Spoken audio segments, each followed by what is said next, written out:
हरित धुळे या संकल्पनेला पत्रकार संघाचा हातभार, आयुक्त कापडणीस यांच्या हस्ते 100 वृक्षारोपण।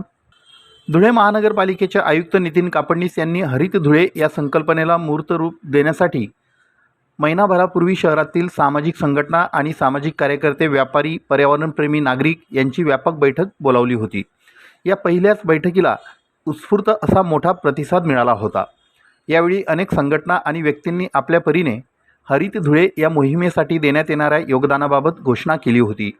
यावेळी धुळे जिल्हा मराठी पत्रकार संघाचे अध्यक्ष मनोज गर्दे यांनी साक्री रोड ते जमनागिरी भागातील दत्त मंदिर रोडपर्यंत पत्रकार संघातर्फे वृक्षारोपण करण्याची घोषणा केली होती।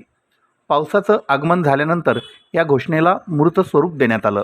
त्याचाच एक भाग म्हणून धुळे शहरातील साक्री रोडवरील आयकर भवन लगत असलेल्या धुळे जिल्हा मराठी पत्रकार संघाच्या पत्रकार भवन या इमारतीच्या आवारात शनिवार दिनांक 11 जुलै रोजी सकाळी 11 वाजता महापालिका आयुक्त नितीन कापडणीस यांच्या प्रमुख उपस्थितीत अध्यक्ष मनोज गर्दे, माजी अध्यक्ष रवींद्र इंगळे, उपाध्यक्ष रवींद्र नगराळे, कार्याध्यक्ष अतुल पाटील, प्रांतिक प्रतिनिधी प्रकाश शिरसाट, कोषाध्यक्ष तुषार बापना, नगरसेवक अमोल मासुळे, ज्येष्ठ पत्रकार राजेंद्र सोनार, धनंजय दीक्षित, निलेश भंडारी, संजय पाटील यांच्या हस्ते वृक्षारोपण करण्यात आलं। 10 ते 12 फूट उंच असलेले आणि किमान 50 ते 100 वर्ष आयुर्मान असलेली झाडे पत्रकार संघाच्या माध्यमातून लावण्यात आली। ही झाडे हमखास जगणार असल्यानं शहर सौंदर्यासह तापमानात घट आणि शहर हिरवगार करण्यामध्ये नक्कीच भर टाकतील। वृक्षारोपणानंतर माध्यमांशी संवाद साधताना आयुक्त नितीन कापडणीस म्हणाले की शहराला हिरवगार करण्यासाठी, तापमान वृद्धी टाळण्यासाठी आम्ही महापालिकेच्या माध्यमातून हरित धुळे ही मोहीम राबवित आहोत। सामाजिक तसेच इतर संस्थांना वृक्षारोपणाच्या या कार्यक्रमांमध्ये कृतीयुक्त सहभागाचं आवाहन केलं होतं। आमच्या हरित धुळे या संकल्पनेला धुळे जिल्हा मराठी पत्रकार संघाने चांगली साथ दिली आहे। या आवाहनाला प्रतिसाद देत पत्रकार संघाने 100 झाडं लावणार असल्याचं सांगितलं होतं। पत्रकार संघाच्या आवारात आयुक्त नितीन कापडणीस हे केवळ बोलून थांबले नाहीत, तर आज कृतीतून त्यांनी हरित धुळेला हातभार लावला असं कौतुकही केलं।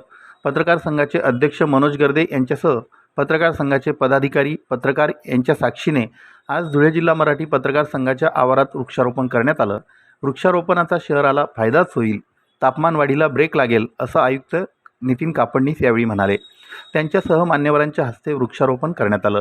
यावेळी पत्रकार संघाचे अध्यक्ष मनोज गर्दे, उपाध्यक्ष रवींद्र नगराळे, कार्याध्यक्ष अतुल पाटील, माजी अध्यक्ष रवींद्र इंगळे, कोषाध्यक्ष तुषार बापना, प्रांतिक प्रतिनिधी प्रकाश शिरसाट, ज्येष्ठ पत्रकार राजेंद्र सोनार, पुरुषोत्तम गरुड, निलेश भंडारी, धनंजय दीक्षित, सनी सोनवणे, दीपक शिंदे, शरद वेंदे, धनंजय गाळणकर, राकेश गाळणकर, रूपक बिरारी, सोपान देसले, भास्कर फुलपगारे, पुरुषोत्तम पाटील, श्रीकृष्ण बेडसे, गोरख गर्दे, संजय पाटील, मनोहर सोलंकी, भूषण डोंगरे, संतोष दोरकर, दिग्विजय गाळणकर, संदीप त्रिभुवन, योगेश पाटील, चेतन पंडित, रोहित गर्दे, शांताराम अहिरे, कार्यालय अधीक्षक सुभाष वाघ आदी उपस्थित होते।